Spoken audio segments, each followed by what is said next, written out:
يفسح المجال أمام الصفائح الأخرى بتعبئة الفراغ الذي أحدثته أو أحدثه هذا الزلزال. هل هذا علميا واقعي؟ يعني دعني أكون أتكلم على حذر، ودائما نستخدم الحذر من أجل الاستعداد.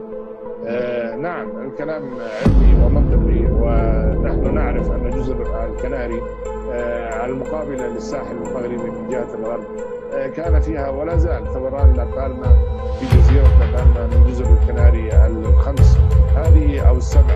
هذه الجزيرة لا زالت تطلق حمم بركانية قد تستمر أيضا إلى أشهر وبكميات هائلة جدا. إذا هنالك نشاط تكتوني في هذه المنطقة ناتج عن البراكين. البراكين أيضا تسبب زلازل خلال خروج الماجما، ويحدث أيضا تفريغ بعشرات إن لم تكن مئات الكيلومترات مكعبة من الماجما، وتترك فراغ، وبالتالي يحدث انهدام أو حركة أو ضعف في مناطق الصدوع. التواجد التكتوني في المغرب، نعم، هنالك وضع تكتوني صعب، وضع تكتوني معقد، وجود جبال الأطلس لوحدها وهذه الفوارق كبيرة جدا. والذي ينظر إلى الخارطة، وقد نشرتها على صفحتي على الفيسبوك، في أكثر من موقع تكتوني خطير في المغرب وأشرت إليها من أجل أخذ الحيطة والحذر. وأعتقد أن لدينا خبراء وأعتز بصداقتهم في المغرب في هيئة المساحة الجيولوجية وأيضا في الجامعات المغربية العريقة، قادرين على إيجاد الحلول الناجعة. أولا المباني المقاومة للزلازل.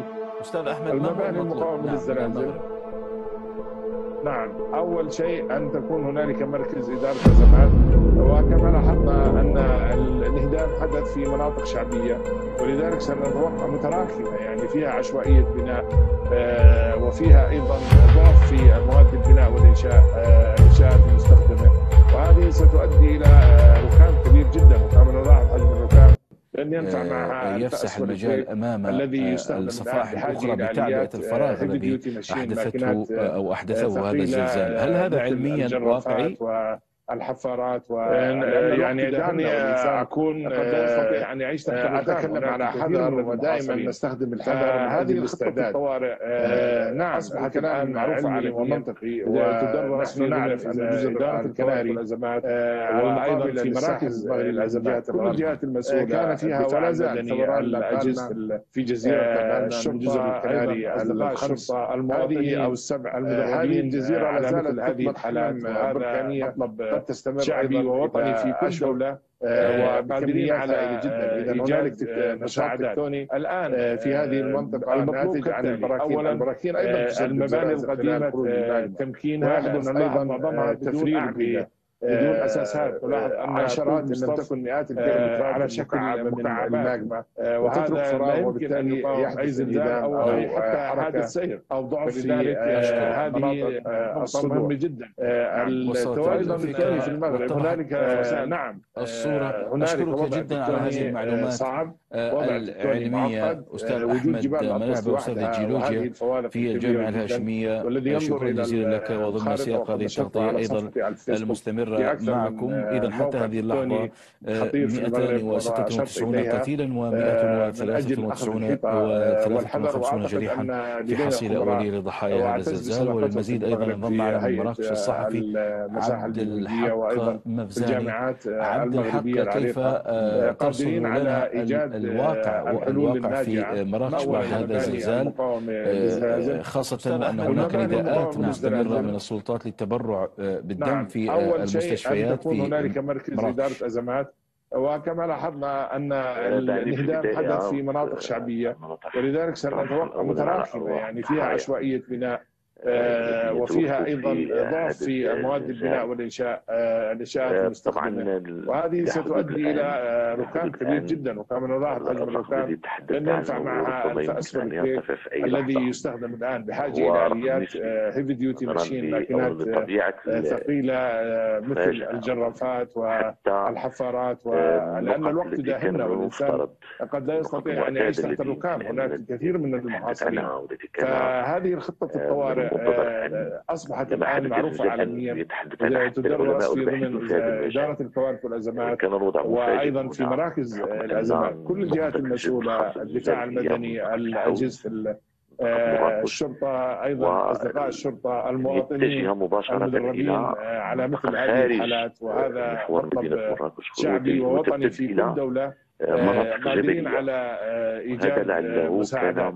الآن المطلوب كالتالي: أولا المباني القديمة تمكينها، لأن نلاحظ معظمها بدون أعمدة، بدون أساسات. نلاحظ أن طوب هذه المناطق الجبلية على شكل مكعبات، المناطق والقرى الجبلية والمحيطة بمراكش والتي وصل إليها تأثير الزلزال، وتعتبر من المناطق الأكثر تضررا. طبعا بطبيعة الحال مراكش متضررة من الزلزال، ولكن هناك مناطق وقرى كما أشرت هذه المعلومات أكثر تضررا علمية، ومن الصعب الوصول إليها حسب المعلومات التي وردتنا. شكرا جزيلا لك، وتنتهي إلى مناطق جبلية وقرى المستمرة معكم. هل يلحظ أي خطط إنقاذية أطقم إغاثية طبية جهود طوارئ في حصيلة أولية لضحايا هذا الزلزال؟ وللمزيد أيضا ينضم معنا من مراكش الصحفي عبد الحق مغزاني.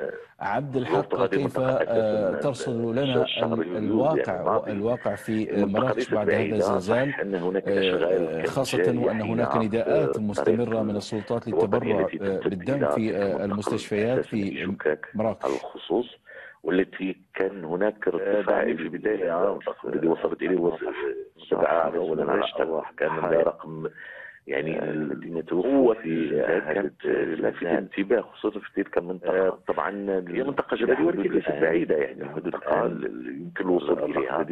لكن طبعا أنت تعرف عندما نتحدث عن هذه المناطق هو رقم نسبي في الجبال أو طبيعة خاصة للبناء، يجب أن تراعي تقاليد النقط التي كانوا أكيد على أنه النقط المعتادة التي الشيء منها يمكن أن لا تتوقعه بالمرة من المنتظر وأن ينتج زلزال إليها. أن يتحدث عن حق العلماء الباحثين في هذا المكان أن تتصور كان الوضع مفاجئ هنا، أن الخبراء يحددوا أن هذا المكان يمكن أن يصل إليه.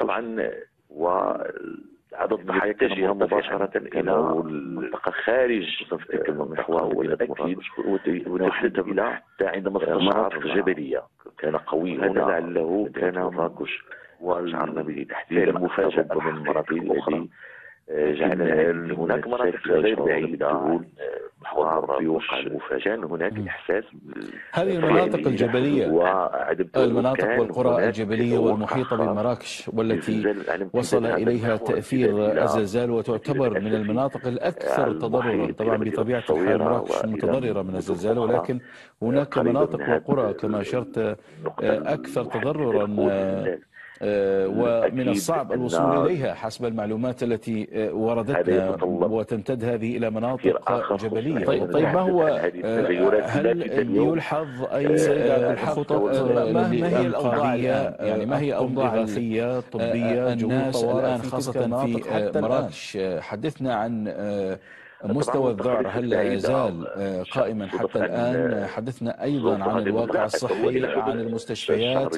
هل هناك مستشفيات قريبة من الأماكن التي تضررت؟ أن هناك أشغال كانت جارية وإلى حدود الطريق الثانية الصباحية التي تصل إلى تلك المنطقة. كان هناك عودة الخصوص التي كان هناك ارتفاع نوع من الهدوء الوقع الزلزال، كان رقم ساعتين ما بعده في الصدمة كانت لافتة انتباه، خصوصا الخروج إلى الفضاءات العالية. منطقة جبلية ولكن بعيدة، محاولة يمكن الوصول إليها.